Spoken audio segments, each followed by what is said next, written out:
नमस्कार दोस्तों, आप सभी का एक बार फिर से बहुत बहुत बहुत बहुत बहुत बहुत बहुत बहुत स्वागत है इस पॉडकास्ट में जिसका नाम है दादी जी का चश्मा। दोस्तों, आज ना तो हम कोई कहानी सुनेंगे और ना ही ये पर्टिकुलरली एक कथा है। ये कुछ और ही है जिसका मैं नाम नहीं दे सकता।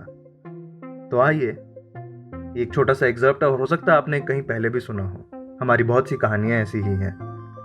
तो आइए, बिना किसी देरी के शुरुआत करते हैं आज की इस कथा ही बोल लेते हैं, कथा को, जिसका नाम है अटल कानून।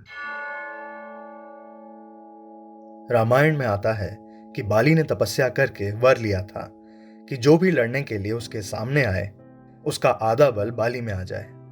इसी कारण जब भी सुग्रीव उससे लड़ाई करने जाता पराजित होकर लौटता।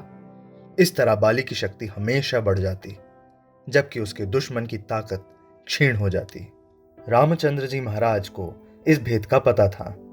जब सुग्रीव बाली के खिलाफ मदद लेने उनके पास आया तो अपना बल सुरक्षित रखने के लिए उन्होंने पेड़ की ओट में खड़े होकर बाली पर तीर चलाया और उसे मार डाला। मरते समय बाली ने रामचंद्र जी महाराज से कहा, मैं बेकसूर था। मैंने आपका कुछ नहीं बिगाड़ा था। अब इसका हिसाब आपको अगले जन्म में देना पड़ेगा। अगले जन्म में रामचंद्र जी कृष्ण महाराज बने, जैसा कि हम सभी को पता है, और जो बाली है वो भील बना। जब कृष्ण महाराज महाभारत के युद्ध के बाद एक दिन जंगल में पांव पर पांव रखकर सो रहे थे तो भील ने दूर से समझा कि कोई हिरन है, क्योंकि उनके पैर में पद्म का चिन्ह था जो धूप में चमककर हिरन की आंख जैसा कुछ लग रहा था। उसने तीर का मान उठाया और निशाना बांधकर तीर छोड़ा जो कृष्ण महाराज को लगा। जब भील अपना शिकार उठाने के लिए पास आया तो उसे अपनी भयंकर भूल का पता चला। दोनों हाथ जोड़कर वो श्री कृष्ण जी से अपने घोर पाप की क्षमा मांगने लगा। उस समय कृष्ण महाराज ने उसे पिछले जन्म की घटना सुनाई और उसे समझाया कि इसमें उसका कोई दोष नहीं था। ये तो होना ही था। उन्हें अपने कर्मों का कर्जा चुकाना ही था। कर्मों का जो हमारा कानून है वो अटल है। कोई भी इससे बच नहीं सकता, अवतारी पुरुष तक भी नहीं। दोस्तों, छोटे से छोटा और बड़े से बड़ा कोई भी इवेंट हमारी लाइफ में होता है, भले एक छोटा तिनका हमारी आंख में जाए या कोई बड़े से बड़ी कोई प्रॉब्लम आ जाए, उसके 150% जिम्मेदार हम ही होते हैं।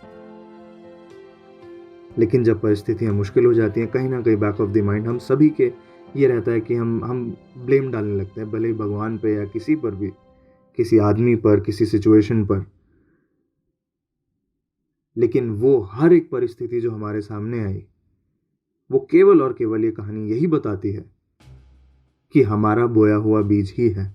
हमने ही कुछ ऐसा किया जो रिजल्ट बन करके या फल बन करके हमारे सामने आ रहा है।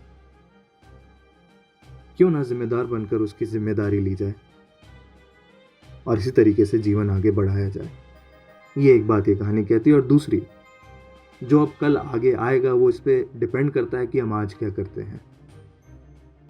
उससे हम क्लियरली प्रेडिक्ट कर सकते हैं कि हमारा कल क्या होगा। तो समझदारी से जो आज हम कर रहे हैं वो अपना कर्म चूज करें। ये भी बात ये कहानी कहने की कोशिश करती है।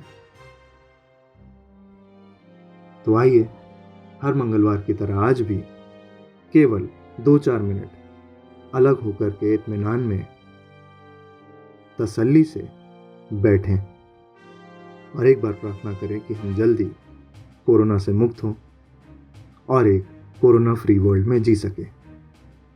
आपका इस कथा को इतने इत्मीनान के साथ सुनने के लिए बहुत बहुत शुक्रिया। फिर मिलेंगे।